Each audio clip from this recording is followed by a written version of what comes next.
Backyard Bee Builder here.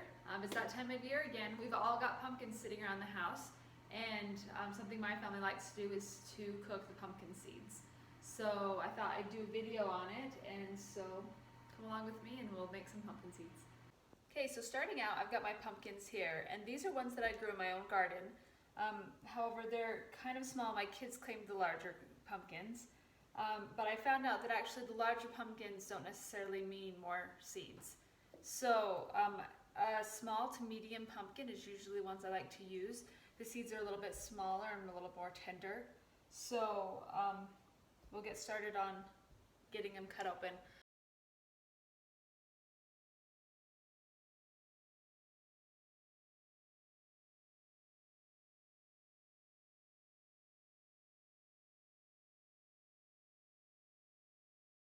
Okay, after you get all of your seeds out of your pumpkins, you just put them into a colander, just with everything in there, and then we'll give them a good rinse. Here you can see, as you rinse them out, you just kind of squeeze it all between your fingers, and that's going to help detach the seeds from the inner fibers. Here's a closer look. You can just keep squeezing it, and this jug, I wouldn't worry too much about saving every seed, but you can just pull it out and just keep trying to sort through and get the seeds out. Really, the best way to get them to break loose is just to kind of massage them in here.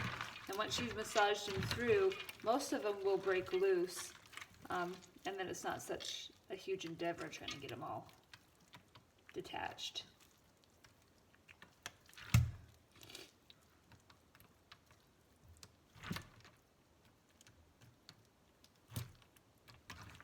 You can just keep going through it and sorting through, getting the seeds out. If you run some water over the top of them, that'll usually help rinse them off as well.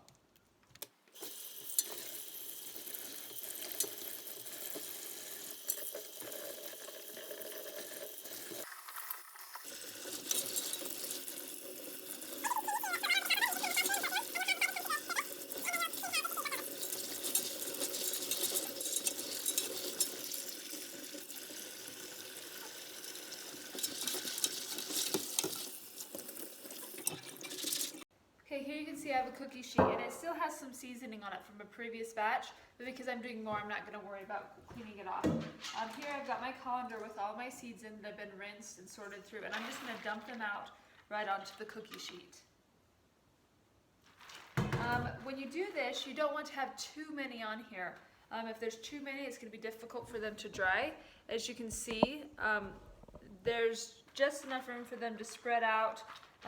But they don't all have to be, not touching or anything, but there's going to be some room for them to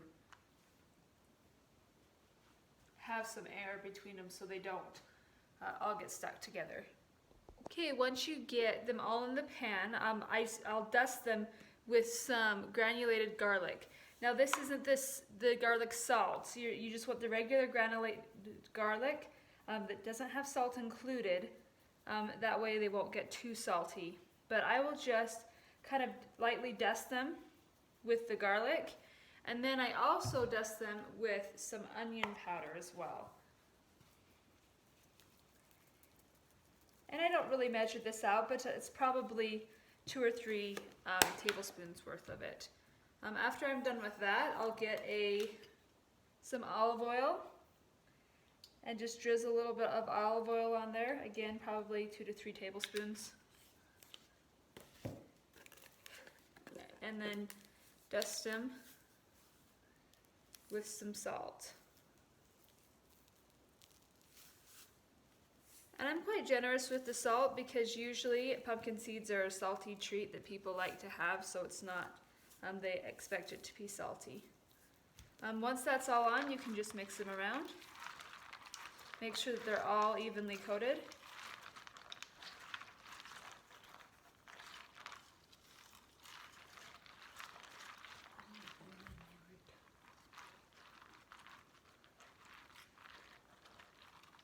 Once they're all mixed up, you just even them out, and they're ready to go in the oven. Okay, so I'll just pop them in the oven. Now, when I do this, you don't really need to preheat them. However, I'll set it for about 300 degrees, and it takes about an hour for them to cook at 300. If you have a convection oven, it's really helpful because the fan will actually help dry them out and get them to dry out a little bit faster. If you don't have a convection oven, then it might take a little bit longer for them to dry out. But I'll leave them in there for about an hour on 300 degrees, and I'll stir them about every 15 minutes. It just helps bring up the wet seeds and put the dry seeds on the bottom. And that's it. Once they pop out, they're dried out and warm and ready to eat. So it's been about 20 minutes now, so I'm going to pull them out and give them a stir. I just wanted to show you kind of what I did with it. If you look at these, you can see they haven't started to darken at all, and they're still quite wet. If you look, there's still a lot of wetness to them, but I want to make sure that I stir it all up so that wetness can evaporate in the oven. So just get a spatula, and they're going to kind of stick to the bottom the first time, maybe the second time, depending on how much moisture you have in there. And you're just going to stir them around. And you just have to do that so that the moisture can rotate out and they can dry a little bit better. It just takes a second. It really is a very quick treat to make. It's not very time consuming. And then again, you will spread them out again and pop them back in the oven, and I'll check them again in about another 15-20 minutes.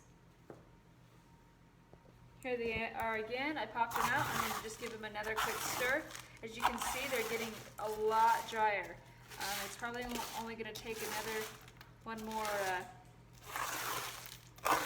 time, and they'll probably be about done.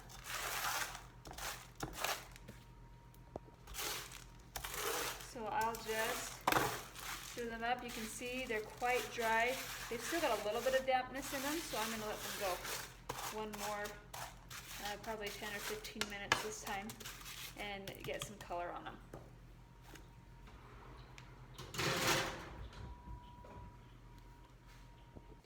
Here they are, and you can see that they are nicely toasted. There's just a few that are dark. You don't want too many dark, else they'll get a burnt taste to them. So just keep a really close eye on them. Make sure you stir them up as they as they're cooking, to avoid any one of them getting burnt, but they're nice and crisp. And you can see when you stir them up, there's no wetness or anything. They've all dried out. So this is how my family likes it. It's just like this. The recipe I already gave you. But if you'd like a little bit more flavor and make it a little more salty, you can add some soy sauce to it. And what I do is I just kind of dribble some over the top of it. Again, it's not very precise, but 2 to 3 tablespoons. And you just kind of stir it in, and then pop it back in the oven for a few more minutes, just to kind of toast the fluid into the seeds, and there you'll have a little bit more flavor, a little bit salty, and some people like it that way. So I hope you enjoyed my video.